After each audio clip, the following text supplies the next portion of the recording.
దేవునికి మహిమ కలుగునుగాక. మన ప్రభువును రక్షకుడైన యేసుక్రీస్తు నామంలో దేవుని కృపయు సమాధానం అందరికీ తోడై ఉండునుగాక. ప్రియమైన దేవుని బిడ్డలారా, ఈరోజు దేవుని వాక్యం వినే ముందు కొద్ది మాటలు మనం మాట్లాడుకుందాం. ఈ లోకంలో మరణం అంటే చాలామందికి భయం. మరణం అంటే చాలామంది కూడా భయపడుతూ ఉంటారు. ఎందుకంటే ప్రతి మనిషి భూమి మీద పుట్టినటువంటి ప్రతి మనిషి కూడా మరణించక తప్పదు. ఏదో ఒక రోజైతే ఖచ్చితంగా మరణం అనేది, మనం ఏ స్థలములో ఉన్నా కూడా మరణం మనల్ని వెంటాడక తప్పదు. మరణించిన తర్వాత మనం ఎక్కడికి వెళ్తామనేది బైబిల్ చాలా స్పష్టంగా తెలియజేస్తుంది. శరీరం అయితే మట్టిలో కలిసిపోతుంది, కానీ ఆత్మ మాత్రం దేవుని దగ్గరికి వెళ్తుందని చెప్పేసి లేఖనాలు చాలా స్పష్టంగా వినపడుతున్నాయి. కాబట్టి ప్రతి ఒక్కరు కూడా అసలు మరణం అనేది ఈ భూమి మీదకి ఎలా వచ్చింది అనే సత్యాన్ని మనం తెలుసుకుందాం. కాబట్టి బైబిల్లో మనం కొన్ని లేఖనాల ఆధారంగా ఈ యొక్క సత్యాన్ని మనం చదువుకొని ధ్యానం చేసుకుందాం. యాకోబు రాసిన పత్రిక 2వ అధ్యాయం 26వ వచనాన్ని మనం చదువుకుందాం. ప్రాణము లేని శరీరము ఎలాగూ మృతము, అలాగే క్రియలు లేని విశ్వాసమును మృతము. దేవునికి మహిమ కలుగునుగాక. ప్రియమైన దేవుని బిడ్డలారా, ఈ లేఖనము ఏమని సెలవిస్తుందంటే, ప్రాణము లేని శరీరం ఎలాగా మృతమై ఉంటుందో అలాగే క్రియలు లేని విశ్వాసము కూడా మృతము అని దేవుని లేఖనం సెలవిస్తుంది. అలాగే ప్రతి క్రైస్తవుడు, నేను క్రైస్తవుణ్ణి, నేను దేవుని బిడ్డని, లేదంటే నేను దేవుణ్ణి ప్రేమిస్తున్నాను అని చాలామంది ఈ లోకంలో చెప్తారు, మనం వింటూనే ఉన్నాం. కానీ ఇక్కడ లేఖనం ఏమని చెప్తుందంటే, ప్రాణము లేని యొక్క శరీరం అదేమైందంటే మృతమైంది. అలాగే క్రియలు లేనటువంటి విశ్వాసి కూడా మృతుడితో సమానమని లేఖనం సెలవిస్తుంది. నీలో క్రియలనే ఉండాలి. దేవుని కొరకు ఈ భూలోకంలో మనం బ్రతికున్నప్పుడు దేవుని కొరకు మనం ఏదో ఒక కార్యం, ఏదో ఒక క్రియ మనం చేసేవారిగా ఉండాలి. మనము దేవుని యొక్క పరిచర్యను ప్రోత్సహించేవారిగా ఉండాలి. సువార్తను ప్రకటించేవారిగా ఉండాలి. నశించిపోతున్నటువంటి ఆత్మలను దేవుని సన్నిధికి నడిపించేవారిగా ఉండాలి. దేశము కొరకు, రాష్ట్రాల కొరకు, మరి గ్రామాల కొరకు, పట్టణాల కొరకు, ప్రజల కొరకు, అధికారుల కొరకు, మరి ప్రతి ఒక్కరి కొరకు కూడా బాధ్యత కలిగి ప్రార్థన చేసేవారిగా మనం ఉండాలి. మనం క్రియ కలిగి మనం ఉన్నప్పుడు నిజంగా మన విశ్వాసము ధన్యకరమవుతుంది. అలాగే క్రియలు లేని విశ్వాసం మృతం అంటున్నారు. ఏదో ఆదివారం చర్చికి వెళ్ళాం, వచ్చాము అన్నట్టుంటే అస్సలు ఇది కరెక్ట్ అయినటువంటిది కాదు.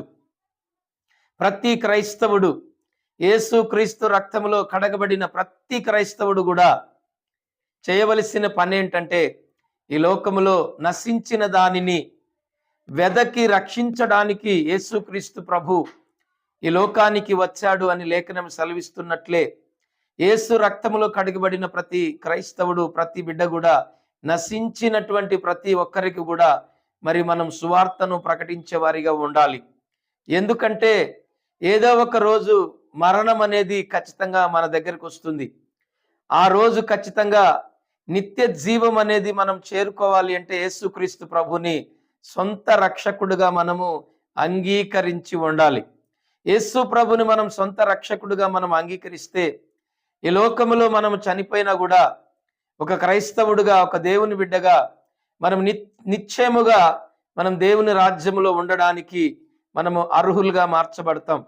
కాబట్టి మనము కలిగి ఉన్నటువంటి ఈ రక్షణ, మనం కలిగినటువంటి ఈ యొక్క శ్రేష్టమైనటువంటి మారు మనస్సు, ఈ యొక్క బాప్తిస్మము, ఈ యొక్క విశ్వాసము, ఇక యేసుక్రీస్తు ప్రభు యొక్క గొప్పతనం, మంచితనం, ఆయన ప్రేమ గురించి మనం కూడా అనేకులకు మనం ప్రకటించే వారిగా ఉండాలి. ఇవాళ చాలా మందికి తెలియక, సత్యము తెలియక అసత్యాన్ని వెంబడిస్తున్న వారు ఈ లోకంలో చాలా మంది ఉన్నారు. కాబట్టి అలాంటి వారికి ప్రియమైన దేవుని బిడ్డలారా, ప్రతి ఒక్కరు కూడా మీరు యేసుక్రీస్తు ప్రభు వారి యొక్క ఆయన ఔన్నత్యము గురించి, ఆయన ప్రేమ గురించి, మరి దేవుని సంకల్పము ఏమైనదని ప్రతి ఒక్కరికి కూడా తెలియజేసే బాధ్యత మంది. అలాగ మనం తెలియజేసి అనేకులను క్రీస్తు వైపు మనం నడిపించాలి. నరకానికి పాత్రులైపోతున్నటువంటి అనేక మంది ప్రజల్ని, మరి అనేక మంది చీకట్లో ఉన్న వారిని, మరి లోక సంబంధమైనటువంటి కార్యాల్లో, మరి భయంకరమైనటువంటి పరిస్థితుల మధ్యలో ఉన్నటువంటి అనేక కుటుంబాలని కూడా మరి క్రీస్తు వైపు, మరి వెలుగులోకి మనం నడిపించే వారిగా ఉండాలని లేఖనాలు మనకి సెలవిస్తున్నాయి. కాబట్టి ఏదో నేను ప్రభువుని నమ్ముకున్నాను, ఆదివారం చర్చికి వెళ్తున్నాను, వస్తున్నాను, ఏదో ఇంత కానుకాడ పడేసి వస్తున్నాను అన్నట్టుగా మీరు ఉంటే ఆయన అంటున్నాడు, మీ విశ్వాసం మృతం, దాని వలన ప్రయోజనం లేదు. ఒకవేళ నువ్వు చర్చికి వెళ్ళినంత మాత్రాన పరలోకం వెళతావు అనుకోవటం కూడా అది కరెక్ట్ కాదు. ఎందుకంటే క్రియలు లేని విశ్వాసం మృతం కాబట్టి నువ్వు కూడా నరకానికే పాత్రుడై ఉంటున్నావు. ఎందుకంటే దేవుని చిత్తము నీ ద్వారా ఈ లోకంలో నెరవేర్చబడట్లేదు కాబట్టి ఉపయోగం లేనటువంటి జీవితాన్ని నువ్వు జీవిస్తున్నావని దేవుని వాక్యం సెలవిస్తుంది. అలాగే ప్రసంగి గ్రంథము 12వ అధ్యాయము 7వ వచనాన్ని మనం చదువుకుందాం. మన్నైనది వెనుకటి వలనే మరలా భూమికి చేరును, ఆత్మ దానిని దయచేసిన దేవుని యొద్దకు మరలా పోవును. దేవునికి మహిమ కలుగును గాక. మన్నుతో తయారు చేసినటువంటి మన శరీరము మరలా అది మన్నైపోతుంది, కానీ మరి దేవుడు మనకు ఆత్మనిచ్చాడు. ఈరోజు మనం సజీవులుగా బ్రతికున్నాం, మనం చెలిస్తున్నాం, మాట్లాడుకుంటున్నాం, మన పని మనం చేసుకోగలుగుతున్నాం. ఈ లోకంలో సజీవుల లెక్కలో మనం ఉన్నామంటే దేవుడు మనకిచ్చినటువంటి ఆత్మ జీవం మన లోపల ఉంది.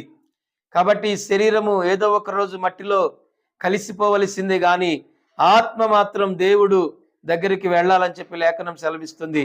దాన్ని దయచేసినటువంటి దేవుని దగ్గరికి మాత్రం ఈ ఆత్మ వెళుతుంది. కాబట్టి ప్రియమైన దేవుని బిడ్డలారా, గమనించండి, మనలో ఉన్నటువంటి ఆత్మను మనం దేవుని దగ్గరికి దీన్ని నడిపించాలి అంటే ఖచ్చితంగా మనం యేసుక్రీస్తు ప్రభుని సొంత రక్షకుడుగా మనము అంగీకరిస్తేనే తప్ప లేకపోతే ఏ మార్గము లేదు. ఎందుకంటే యేసు నామములో తప్ప ఏ నామములో కూడా రక్షణ లేదని లేఖనాలు సెలవిస్తున్నాయి. గమనించండి, ప్రతి ఒక్కరు కూడా మరి పాప రోత ఈ జీవితాన్ని వదిలిపెట్టి లోకాశల్లో నుంచి, శరీర సంబంధమైన ఆ కోరికల్లో నుంచి, ఆలోచనలో నుంచి, ఆ భయంకరమైన వ్యసనాల్లో నుండి మీరు బయటపడాలి అంటే యేసు క్రీస్తు ప్రభు తప్ప ఎవరూ మిమ్మల్ని విడిపించలేరు. ఈ రోత జీవితంలో నుండి మీరు బయటికి రావాలంటే మీరు ఖచ్చితంగా యేసు క్రీస్తు ప్రభుని సొంత రక్షకుడుగా మీరు అంగీకరించాలి. చూడండి, పాపము ద్వారా మరణము ఈ లోకంలోనికి వచ్చిందని లేఖనం సెలవిస్తుంది.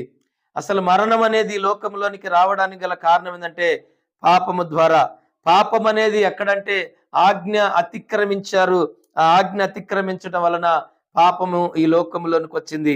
మరి చూడండి, యోహాను రాసినటువంటి పత్రిక 1వ పత్రిక మరి 3వ అధ్యాయము 4వ వచనంలో ఒక మాట ఉంది.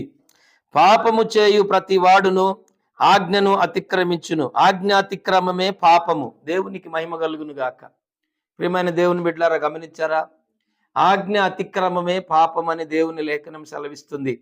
ఆజ్ఞ అనగా దేవుడు మాట. ఆయన మనతో ఏదైతే దేవుడు చెప్తాడో దాన్ని చెయ్యకపోవడమే ఆజ్ఞ అతిక్రమం. ఆజ్ఞ అనేది ఎప్పుడైతే మనం అతిక్రమించామో ఆ యొక్క అతిక్రమము ద్వారా అనేది పాపం అనేది మానవునిలోనికి వచ్చింది. మానవునిలోనికి ఆ యొక్క పాపం వచ్చినప్పుడు ఏమైందంటే ఆ పాపము ద్వారా మరణం అనేది మనలోకి వచ్చింది. అందుకనే భూమి మీద ప్రతి మానవుడు, పుట్టిన ప్రతి మానవుడు మరణించక తప్పదు. కాబట్టి మరణించిన తర్వాత మనము ఎక్కడికి వెళుతున్నాము అనే సంగతి చాలా మందికి తెలియదు. ఒకవేళ తెలిసినా కూడా అక్కడికి చేరడానికైతే మాత్రం మార్గము కూడా వారికి తెలియదు. ఆ మార్గం ఒకవేళ తెలియాలంటే యేసుక్రీస్తు ప్రభు చెప్తున్నాడు, నేనే మార్గము, నేనే సత్యము, నేనే జీవము అంటున్నాడు. పరలోకానికి మార్గం, దేవుని యొక్క రాజ్యానికి ఒక మానవుడు తన ఆత్మను చేర్చాలి అంటే దానికి మార్గం యేసుక్రీస్తు ప్రభువారే. యేసుక్రీస్తు ప్రభువారు తప్ప ఈ లోకములో పరలోకానికి చేర్చేటువంటి వారు ఎవరు కూడా లేరు. కాబట్టి గమనించి ప్రతి ఒక్కరు కూడా ఈ లోకం సంబంధమైన ఆ బంధకాల్లోంచి బయటపడి రేపు ఈ లోకాన్ని మనం విడిచేటప్పుడు ఖచ్చితంగా దేవుని రాజ్యం మనం చేరాలంటే యేసుక్రీస్తు ప్రభుని సొంత రక్షకుడుగా అంగీకరించక తప్పదు. కాబట్టి ప్రతి ఒక్కరు గమనించాలి, నీ ఆత్మను పరలోకానికి అప్పగించాలి. లేదంటే అగ్ని ఆరదు, పురుగు చావదని పాతాళం అనేటువంటి అగ్నిగుండములో నీ ఆత్మను అప్పజెప్పకుండా యుగ యుగాలు అగ్నిగుండములో నువ్వు కాలిపోకుండా ఉండాలంటే యేసుక్రీస్తు ప్రభువుని నమ్ముకోవాలి. నువ్వు నమ్ముకున్నప్పుడే, ఈ లోకంలో ఉన్నప్పుడే, నువ్వు సజీవుడిగా ఉన్నప్పుడే, నువ్వు ఆరోగ్యంగా ఉన్నప్పుడే యేసు ప్రభుని సొంత రక్షకుడిగా నువ్వు అంగీకరించు. కులానికి ఒక దేవుడు, మతానికి ఒక దేవుడు, వర్గానికి ఒక దేవుడు, గ్రామానికి ఒక దేవుడు, పట్టణానికి ఒక దేవుడు, గల్లీకి ఒక దేవుడు. ఈ లోకములో ఎంతో మంది ఉన్నారు. కానీ ప్రియమైన దేవుని బిడ్డలారా, చరిత్ర లేనటువంటి వారు ఎంతో మంది ఉన్నారు. చరిత్ర కలిగినటువంటి దేవుడు యేసుక్రీస్తు ప్రభువారు. ఆయన నమ్మదగిన వాడు. ఆయన భూమికి ఆకాశమునకు సృష్టికర్త అయి ఉన్నాడు గనుక ఆయన నోట నుంచి వచ్చు ఏ మాట కూడా అది నిరర్ధకము కానేరదు. కాబట్టి ప్రతి ఒక్కరు కూడా యేసుక్రీస్తు ప్రభుని మరి మీరు నమ్మినట్లయితే నిశ్చయముగా ఈ లోకాన్ని మనము ఏదో ఒక రోజు విడుచుతాము. ఆ విడిచిన రోజు చూడండి, నీ ఆత్మ దేవుని రాజ్యములో యుగ యుగాలు ఆయనతో ఉండులాగున మీరు ఖచ్చితంగా మీరు సొంత రక్షకుడుగా యేసు ప్రభుని అంగీకరించండి. దేవుడి మాటలు దీవించునుగాక. ఆమేన్, ఆమేన్, ఆమేన్. చిన్న ప్రార్థన చేసుకుందాం.